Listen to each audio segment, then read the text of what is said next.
tey jii ci xëtam gu njëkk ñuy daal di xëyee législative de 2022 fuite de la liste de Benno Bokk Yaakaar naka rek daal ci élection yu ñu dëdmal rek daal muy juillet gi di 2022 liste Benno Bokk Yaakaar gi nag daal dafa xaw a fuite rek bu ñu sukkandikoo ci écho gannaaw rek daal gi ñu daal di publier liste gi kat daal dana am li nga xamante ne moom mooy ab déception ci ñenn ñi ndaxte kat bu ñu sukkandikoo ci écho ba tey jii Mariam Sarr muy ministre de la fonction publique moom nag daal mu ngi 5e position maanaam rek daal ci liste nationale gile ci ginnaaw Mimi Touré, Amadou Ba, Aïda Sow Diawara ak Abdoulaye Diouf Sarr naka noonu rek daal ñuy daal di xamle ba tey jii ki nga xamante rek daal moom mooy ancien maire de Ziguinchor di Abdoulaye Baldé moom nag daal ci côté socialiste yooya waaye tamit ñu yaakaar ne dina am rek daal li nga xamante ne moom mooy mbette ci liste nationale gile gannaaw rek daal gi ñu sukkandikoo ba tey ci yéen kaay gile Aïda Sow Diawara moom nag daal moo daal di jël rek 3e place ginnaaw Aminata Touré ak ki nga xamante ne moom mooy Amadou Ba mu nekk rek daal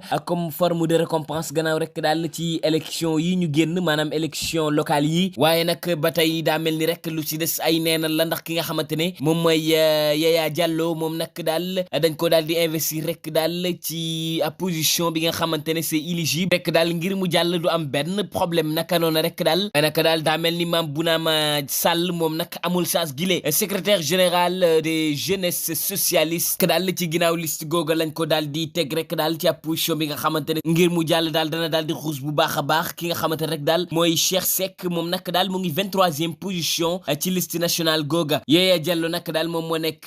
26e position ci liste googa waaye ki nga xamante ne mooy Bounama Sall moom nag daal dañ ko daal di sànni ba 40e position ñu xam ne rek daal liste bu fuite gile dana am rek ab frustration gi génn rek daal ci seeni côté ba tey jii ci xëtam gu njëkk ci leeral.net force de défense et de sécurité des augmentations de salaire de 75 000 francs à 400 000 grogne chez les manteaux naka noonu rek daal ñuy daal di xamle gannaaw rek daal gi ñu daal di yokkale ñenn ñi itamit fu mu ne nii Macky Sall rek daal muy président de la République dafa daal di rek daal yokkal ab salaire de prime rek daal ci lu toll ci 75 000 ba 400 000 ci ñi nga xamante rek daal ñooy homme de tenue yi ñenn ñi itamit ñu daal di xamle gannaaw gi ñu daal di augmenter ñenn ñi itamit muy jàngalekat yi maanaam les enseignants ak personnel de santé yooya waaye tamit ak agent administration publique ñooña waaye fu mu ne nii rek daal dañoo daal di yokkal ñi nga xamante ne ñoom ñooy militaires ya ak gendarme ya ak yenn rek daal corps policier prime gi ñu leen daal di yokkal rek daal ñu ngi koy woowee prime de risque rek daal muy li nga xamante ne daanaka loolu lañ ko daal di tuddee garaaw daal gi ñu daal di xamee ne ñoom ci seen bopp itamit président de la république mu ngi leen di bàyyi xel bu baax a baax prime yi nga xamante ne rek daal mi ngi diggante 75 000 ba 400 000 naka la tëddee yéen kaay gi ñu ngi daal di xamle agent policier nag daal ñoom 80 000 la ñuy daal di am ñi nga xamante rek daal ñooy sergent ak sergent chef yooya ñoom ñàkk daal ñu ngi am ci lu toll ci 100 000 francs les adjudants de police ak ñi nga xamante ne ñooy adjudant chef yooya ci police ak ci armée ñoom ñëpp daal ñu ngi am ci lu toll ci 150 000 francs ci suñuy koppar naka noonu rek daal ñi nga xamante ne ñoom ñooy lieutenant yi ñoom ñu ngi am 200 000 francs ñi nga xamante rek daal ñooy commissaire de police yooya ñu ngi am 250 000 francs ay commissaire divisionnaire ak commandant lieutenant colonel ñooñu ñu ngi am 300 000 francs ñi nga xamante rek daal ñoom ñooy colonel yooye ñu ngi am rek 350 000 francs généraux yi ñu ngi am 400 000 francs bu ñu sukkandikoo ci suñu yéene kaay gile waaye ñi nga xamante rek daal dañoo daal di mer ba futtu muy rek ñi nga xamante ne ñoom ñoo nekk rek daal ci prison yooyu muy ay gardien pénitentiaire yooyu ñoom nag daal amul dara liñ leen daal di yokkal ca loola ba tax nañ ñu daal mer ba futtu rek ba yenn yi sax nee nañ fu mu ne nii amul benn visite rek daal gi nga xamante ne mën nañ koo permettre ki nga xamante rek daal moom moo nekk ca prison ba bu moytuwul amul parent amul kenn koo xamante rek daal dina ko daal di visiter ni rek daal mbir mi foofu lañ koy daal di fayoo ñi nga xamante rek daal dañoo am ay mbokk yi nekk ci prison ya bu moytuwul rek daal ngir seeti leen daal dana xaw a jafe lool ndax ñoom ci seen bopp fu mu ne nii amul benn lekk itamit daal bi nga xamante ne dana jóge ci biti di daal di ñëw ci biir rek daal ngir jox ñenn ñi ndax seen mer ba futtu loolu nag daal ñuy ñaan nguur gi rek daal mu xoolaat ñi nga xamante ne moom mooy loi googa ndax ku nekk rek mën caa jot àqam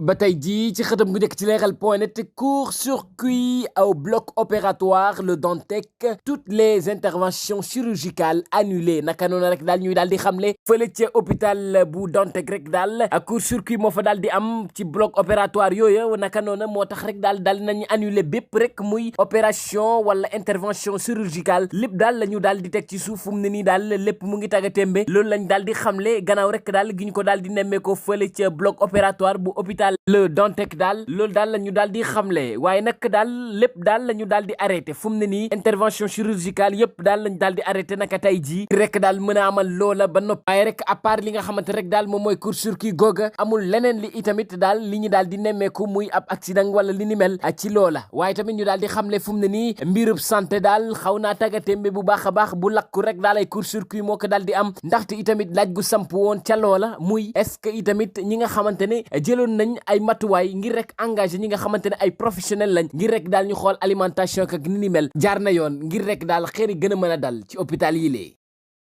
ba tey jii ci xëtëb gu njëkk ci leral.net victime d'un vol 890 millions de francs CFA dérobés au député Farba Ngom noonu rek daal ñuy daal di xamle député bii di Farba Ngom di maire bu Agnam itamit dañ ko daal di sàccal rek daal ci lu toll ci 890 millions ci suñu koppar naka noonu ñuy daal di xamle rek daal ni mel daal mooy rek daal ab càccin gi ñu daal di sàcc Farba Ngom fële ca këram gi ñu daal di sukkandikoo ci source a yooyu nag daal dossier googu dañ ko daal di jox rek daal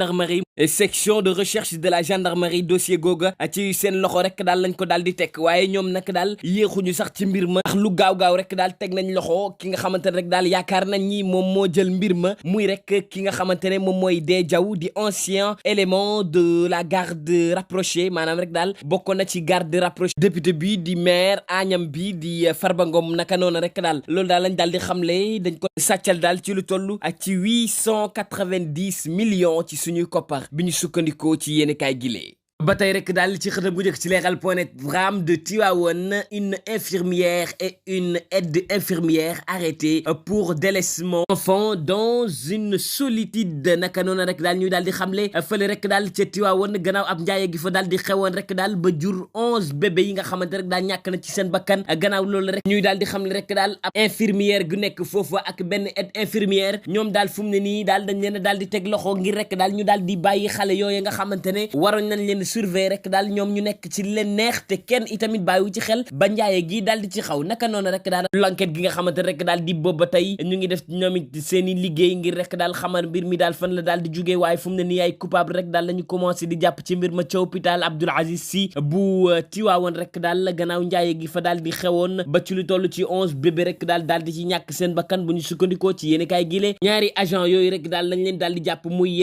benn infirmière ak benn aide infirmière ca hôpital gile gannaaw ñoom rek ñi nga xamante ne fu mu ne nii ñu ngi en garde à vue rek daal ki nga xamante ne moom mooy AD ak ki nga xamante ne moom mooy C Mbaye moom nag ñoom tamit fu mu ne nii ñu ngi ci loxo yi dig rek daal ngir mën a itamit amal enquête gile maanaam rek daal fu mu ne nii mën nañ yaakaar ni daal enquête baa ngi wëy ba nii rek daal xam nañ ni li nga xamante ne moo daal di xew fële ca Tivaouane mbir mi kat daal jël nañ ko sérieux ba tax na rek daal enquête gi ci daal di war ñu ngi koy daal di def ba tax na fu mu ne nii am nañ ñi tegagum à loxo ba tey ji enquête gaa ngi wëy di doxandi